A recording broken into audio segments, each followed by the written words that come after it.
One of our subscribers asked if I could make a quick tip on the different surfaces and their qualities.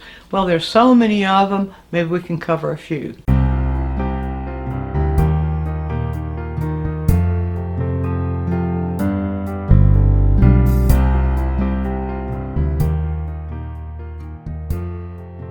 First of all, another word for surface, which you will see often, is the word substrate. And that simply refers to whatever you happen to be painting on.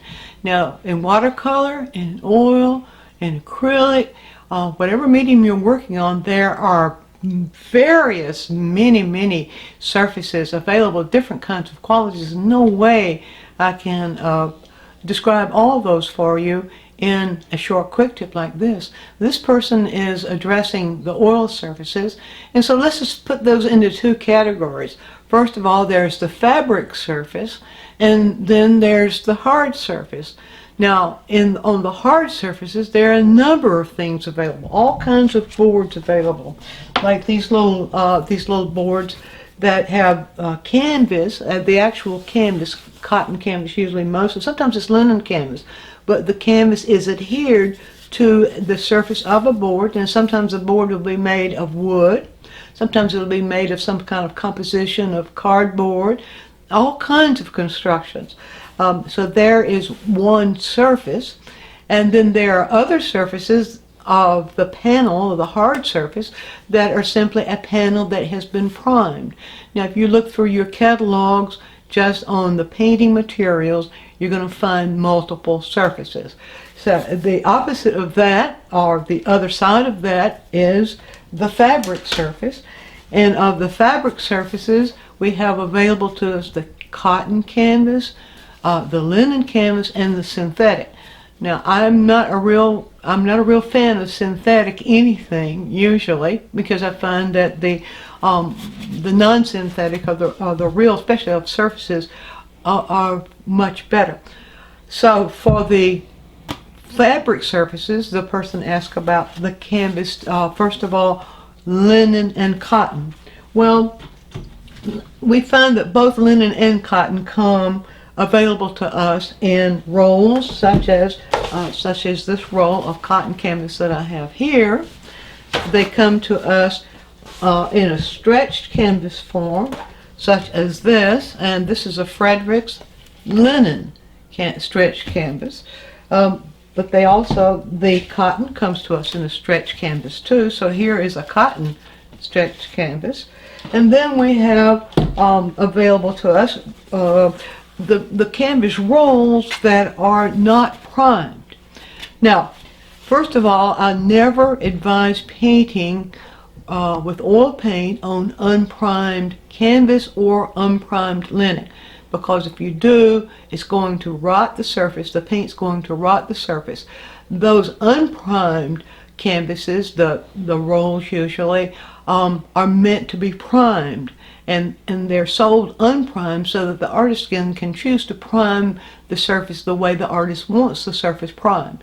So I wouldn't even consider putting oil paint on an unprimed surface, because I know it's going to deteriorate, it's going to rot in time, so it won't have any archival quality at all.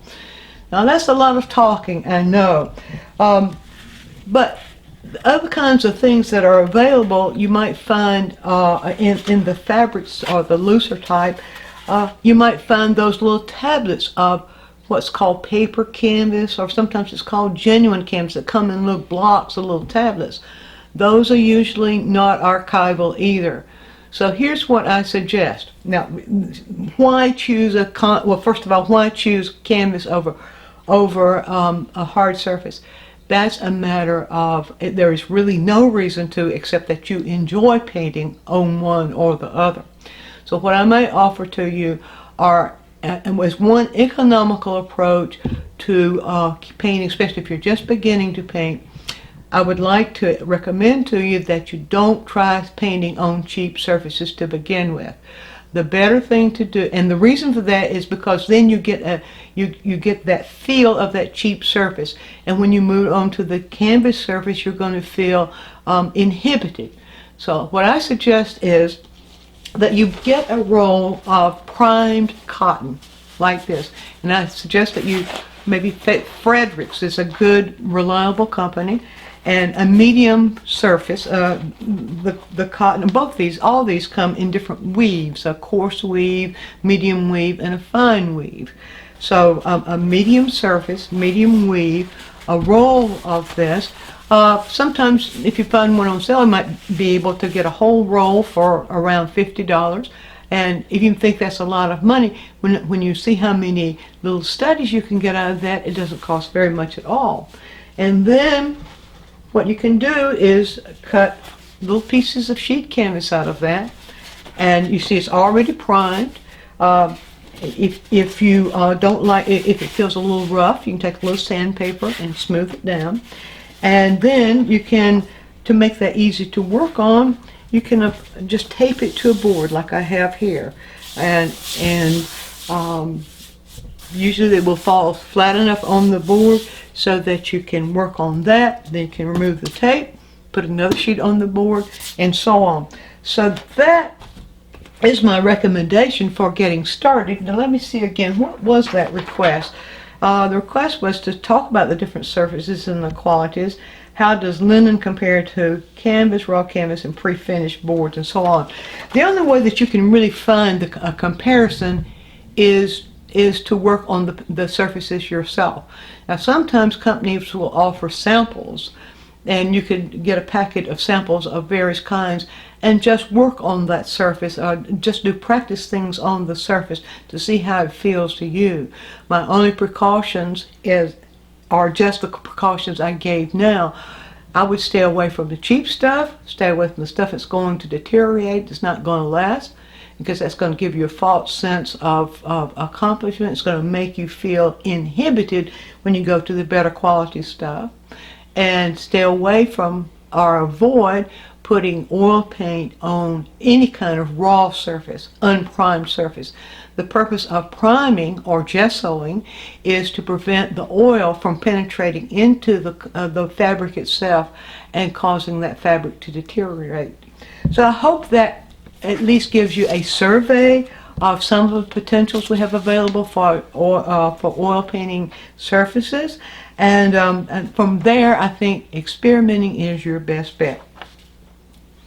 So if you found this helpful, and you have a question or something that you'd like for me to discuss or show you, leave us a comment right down here. We have quite a few on hold right now waiting for us to do quick tips on, but we will eventually get to yours. And don't forget our full-length videos, 170 full-length lessons on DianeMize.com. Also, we have beginning to offer now live sessions, so check that out. And there's your quick tip.